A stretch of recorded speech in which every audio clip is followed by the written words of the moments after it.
Kemarahan Yesus berbeda dengan kemarahan kita manusia pada umumnya. Yesus marah karena ia tahu manusia tidak sepenuh hati mencintai Allah.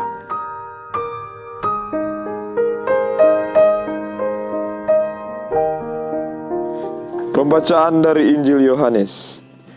Ketika hari raya Paskah orang Yahudi sudah dekat, Yesus berangkat ke Yerusalem. Dalam bait suci didapatinya pedagang-pedagang lembu, kambing domba dan merpati, dan penukar-penukar uang duduk di situ. Maka Yesus membuat cambuk dari tali, lalu mengusir mereka semua dari bait suci dengan semua kambing, domba, dan lembu mereka. Uang para penukar dihamburkannya ke tanah, dan meja-meja mereka dibalikannya. Kepada pedagang-pedagang merpati ia berkata, "Ambillah semua ini dari sini. Jangan membuat rumah Bapakku menjadi tempat berjualan." Maka teringatlah murid-murid Yesus bahwa ada tertulis, "Cinta untuk rumahmu menghanguskan aku."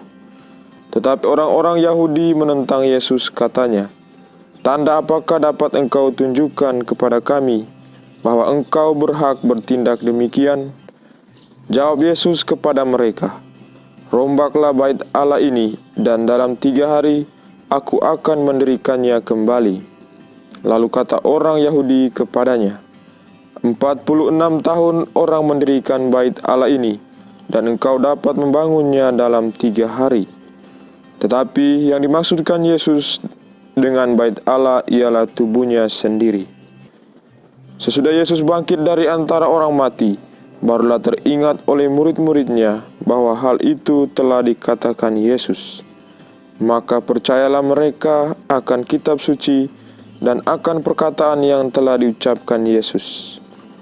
Sementara Yesus tinggal di Yerusalem selama hari raya Paskah, banyak orang percaya dalam namanya, karena mereka telah melihat tanda-tanda yang diadakannya.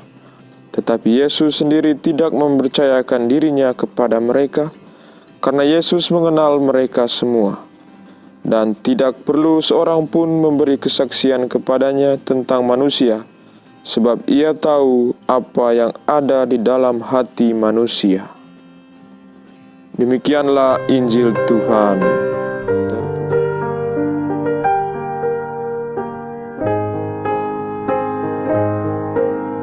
Umat beriman yang mengasihi dan dikasihi oleh Kristus.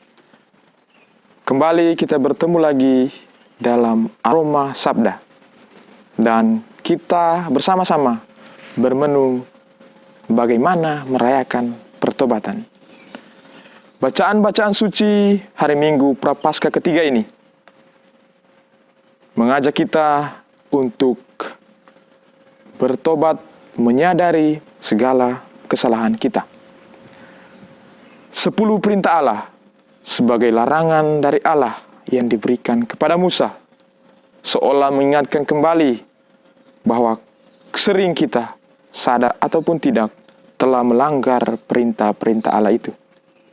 Tanpa sadar, kita telah menyembah berhala, atau mungkin menghujat atau menyebut nama Tuhan dengan tidak hormat. Atau mungkin kita telah membunuh sesama kita. Atau mungkin kita mencuri, berzina, mengingini milik sesama dengan tidak adil. Kemarahan Yesus berbeda dengan kemarahan kita manusia pada umumnya. Yesus marah karena cinta kepada Allah.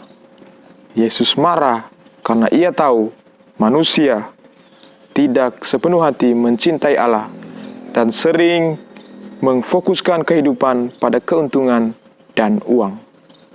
Sedangkan kita manusia sering marah karena benci terhadap sesama, iri hati terhadap sesama, dan nafsu yang tidak bisa kita kontrol. Kemarahan kita nyatanya berbeda dengan kemarahan Yesus. Dan inilah dosa-dosa kita.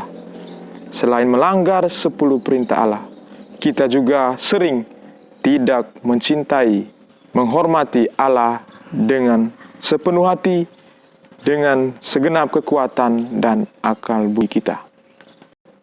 Umat Allah yang dikasihi Kristus, rayakanlah pertobatan kita. Masa penuh rahmat ini, masa kita melaksanakan retret agung, kesempatan untuk menyesali, mengakui kesalahan dan dosa-dosa kita. Karena itulah yang dikehendaki Allah. Kita, manusia, menjadi tak bernilai karena kesalahan dan dosa-dosa kita.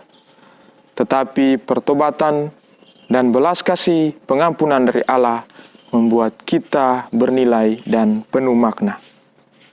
Rayakanlah pertobatan kita dan jalani hidup dengan penuh kasih dan cara hidup yang baru. Marilah kita mengakhiri permenungan kita dengan doa singkat. Marilah kita berdoa dalam nama Bapa dan Putra dan Roh Kudus. Amin. Allah Bapa di surga, terima kasih atas kesempatan masa Prapaskah ini Engkau berikan kepada kami umat-Mu.